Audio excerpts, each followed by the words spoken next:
So this is a big question. Yes. How do you think that the new Liberals are going to gain power and when? Okay. I think, let me say when first, because a lot of people come back with the response, what are you smoking, or you're deluded or something. I think that we will get 20-something lower house seats in 2022, and I think we will get government in 2035. I think Wow. I think the Parliament, and by the way, just to add to the interest of the thing, I think people are missing the point that the Greens are poised to take at least 5 or 6 inner Melbourne seats in 2022, and other seats in Brisbane and maybe one in Sydney and so on. And I think that the composition of the Parliament in 2022 will probably be 4 parties, none of whom can form government on their own. And that is an interesting situation. Now, here's the reason I think that this is what's going to happen. I look at the historical precedent of Robert Menzies when he formed the original Liberal Party, and he came out in 1944. And he said, I've come to represent what he called the forgotten people. And by that he meant, he said that the working person was well represented by the Labor Party, and there were any number of parties who wanted to represent the wealthy.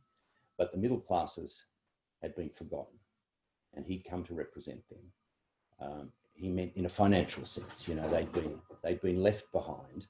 And that middle class, that forgotten people, who really were quite forgotten. I mean, it wasn't like he was making something up. He was just telling people what they already knew, that they were forgotten. And so they kind of flocked to him, and he got, in the exact kind of lead up period that we're having to 2022, he had 2.5 years from the formation of the party up to the election in 46, and he got 18 out of the then 75 seats in the federal parliament, which is the equivalent today of about 35, 36 seats. And, right. then he swept into government in 49 with a significant majority. I think we are in an historically identical position.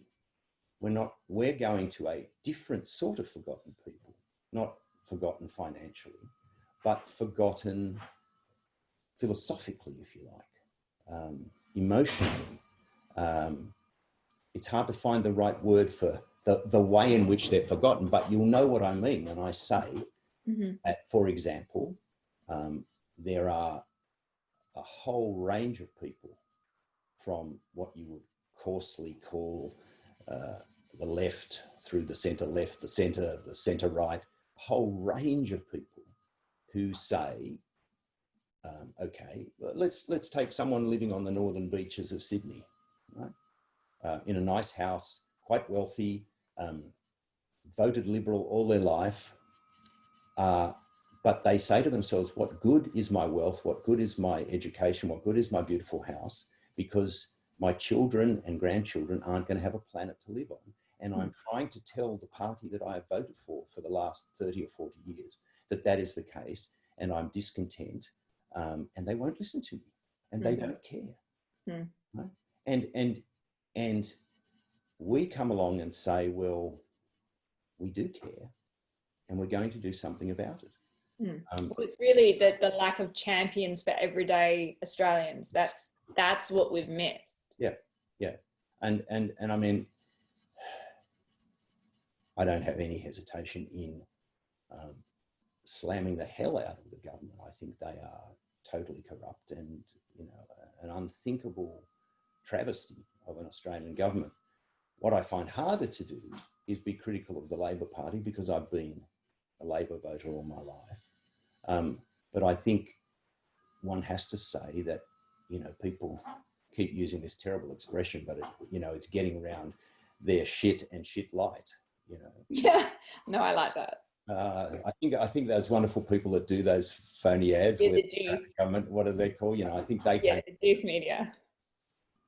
And really, man, you know, like it's just what it looks like. And it's, Yeah. you just Well, feel, they haven't held them into account. That's my biggest, yeah, it's one of my most easiest go-to for the for the Labor Party is they allowed the re-election of the LNP because they didn't put a good enough fight. They weren't coming at, they didn't go as hard as they should have around the corruption.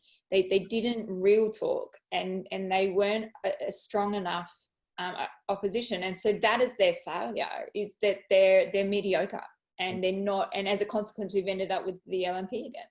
yeah. And you cannot avoid the conclusion, therefore, that they don't go hard because they are tied up with the same corrupt donors and people behind the scenes as the LPA. There just can't be any other explanation for it. And I mean, it's not like it's some sort of radical conspiracy theory. I mean, they readily admit, because they have to, that they're putting out a climate policy such as it is, but they have 20 parliamentarians, including 11 ministers, who meet on a weekly basis over dinner to work out how to benefit the coal industry. You know, and when that's put to Albanese, he says, oh, well, you know, I'm doing my best to discipline them and bring them back into the fold and all that sort of thing. Whoa, you know. But even then, that's not a good enough, like that isn't, I think it's probably, and I can't remember who was on the phone to when I think it was Bethany actually, when I said that the reality with, say, coal is it employs people. So we have to acknowledge that, because we're seeing that the lack of acknowledgement of that, it hurt. Like we saw that in Queensland, and to a degree that's very much the case here in Western Australia, that we understand that the coal industry are big employers, and to imagine that we would swap and change, you know, solar from coal is not acknowledging that there's not the same amount of jobs, not even close, in the, say, a solar power plant than there would be in a coal. And so we acknowledge that, and there's processes to be made, and a strategy that would need to be implemented to help those workers be retrained and be able to. So it's not like it's never been done before. It's not that difficult policy, but it would be required. But if Labor, obviously, who are all about jobs and all about, you know, representation of the people in said jobs, if his hesitation is because of the amount of union representatives or people in his union party, the various different groups, that he's looking out for them too, then say that, right? Like, say that I'm also, I want that direction, but I'm also representing the interests of X amount of people in my party, and I'm trying to figure that out, and they deserve to have a say too. That's fine, but he's not even saying that. That's why it's such a mediocre response. It's so uninspired, and it's not honest enough, because I think most Australians could take that argument as, okay, that's fair. You know, but I am working through it. I have the intention, hold me to account to it by this date. We should have an answer to it. But that's not what we're hearing. And for me, that's just one of the many disappointments from the Labor Party. Well, that's right. And I think you see it all the time. And I always think to myself, what would Hawke or Keating or Whitlam have said or done in this situation?